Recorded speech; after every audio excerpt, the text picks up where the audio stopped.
आप देख रहे हैं द तर्कस। हमने पूर्वी उत्तर प्रदेश और देश के तमाम ऐसे नामचीन हस्तियों को प्रयास किया है कि अपने दर्शकों से जोड़ें जो कुछ खास काम कर रहे हैं, जो नया भारत गढ़ने का काम कर रहे हैं। आज हमारे साथ हैं जिनको परिचय के रूप में बहुत कुछ बताया जा सकता है, लेकिन उसकी भी अपनी सीमाएं हैं, इसलिए मैं संक्षेप में कहना चाहूँगा। एक और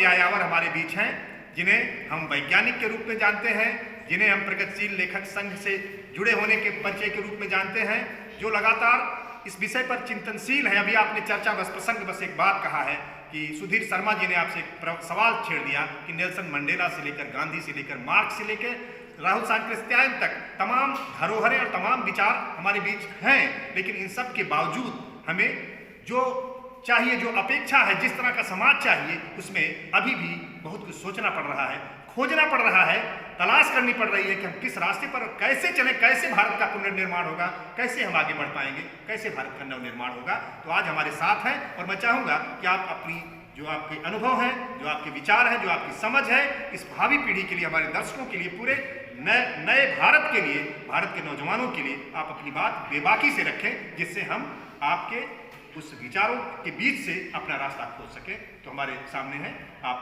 अपना परिचय भी अपने से बता दें। दोस्तों आपने तो मेरा पूरा परिचय दिया है। मैं एक कह सकता हूँ कि मैं एक समाज सेवी हूँ, सोशल एक्टिविस्ट हूँ, और सोशल एक्टिविस्ट होने का एक दायित्व होता है। वो दायित्व ये होता है कि समाज की पीड़ा को समझे, समाज के उन लोगों की पीड़ा को समझे जो कि दलित हैं, शोषित हैं, छात्र हैं, युवा हैं, बेरोजगार हैं, या वो समान तरीके के लोग जो कि सामाजिक बुराइयों के साथ है। और आज के बदले हुए समाज में जो सामाजिक बुराइयाँ, जो इंटरनेट के द्वारा फैलती हुई सामाजिक बुराइयाँ हमारे समाज में वल्गैरिटी, एरोगेंस, वायलेंस, ये तमाम तरीके की नई चीज़ें पैदा हुई हैं। उन चीज़ों से हमें लड़ना है। हमें उन चीज़ों से तो लड़ना ही है जो गोदान में लिख दिया गया था, लेकिन गोदान हमारा एक इतिहास बन गया है और गोदान से हम प्रेरणा लेते हैं, गोलकी से हम प्रेरणा लेते हैं।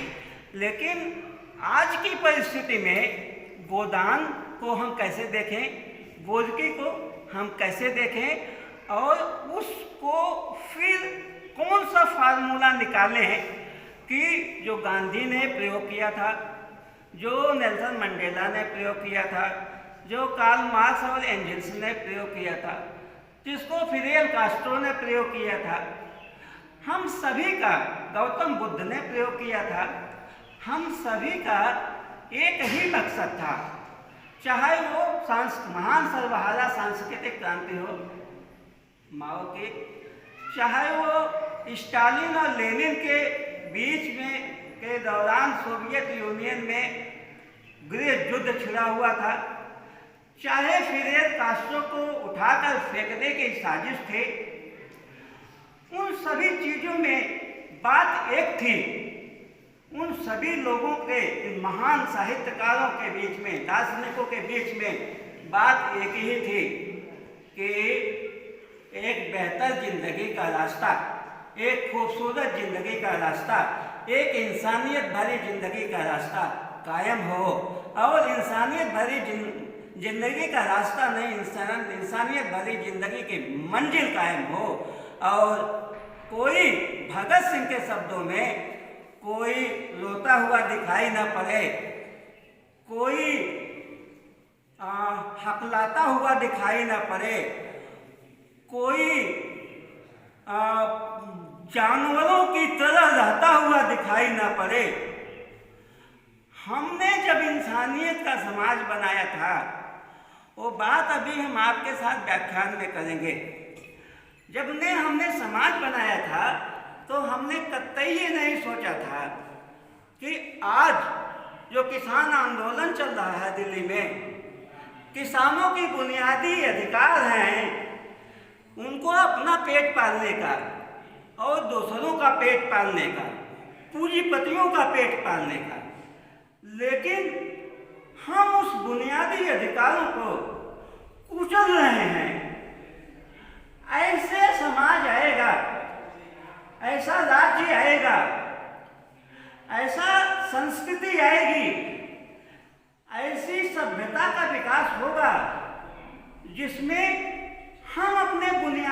अधिकारों का, अपने जीने का और सम्मान से जीने का। दोस्तों, बर्बाद हो गया है समाज। ये भारत नहीं बर्बाद हुआ है, विश्व बर्बाद हो गया है। वो सारे देश बर्बाद हुए हैं जहां कहीं समाजवाद था। कभी समाजवाद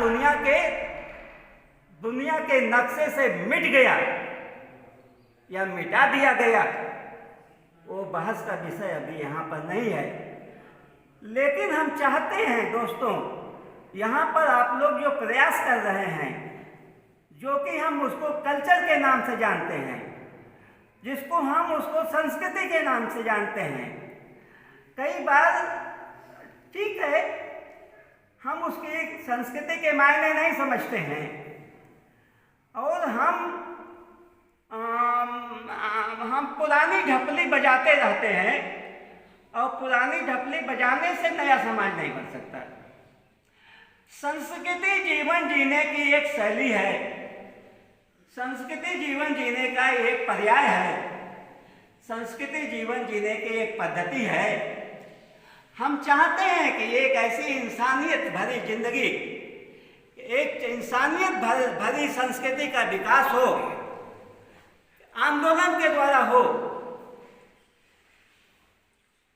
अहिंसा के द्वारा हो, शांति के द्वारा हो, सह अस्तित्व के द्वारा हो, जैसे भी हो, हमें उससे कुछ भी लेना देना नहीं। हमें एक बात से केवल लेना देना है कि हमको एक संस्कृति चाहिए, हमको एक जीवन जीने की पद्धति चाहिए। वो पद्धति, मैं फिर भगत सिंह की बात कर रहा हूं कि एक दूसरे का गला न घोटती हो, वो समानता के आधार पर तय करती हो कि महिला का अधिकार महिला का क्या है, जात व्यवस्था होनी चाहिए या नहीं होनी चाहिए, धर्म की स्थिति क्या होनी चाहिए। इन सभी मामलों में, मायने में हमने जो पाया है वो गांधी के विचार हों, चाहे मंडेला के, चाहे वाल्टेयर के, सभी एक हैं। वो बोलते हैं कि हमें एक कल्चर चाहिए और एक कल्चर जो मानवीय अधिकारों के साथ हो। यही मैं कहना चाहता हूँ सर।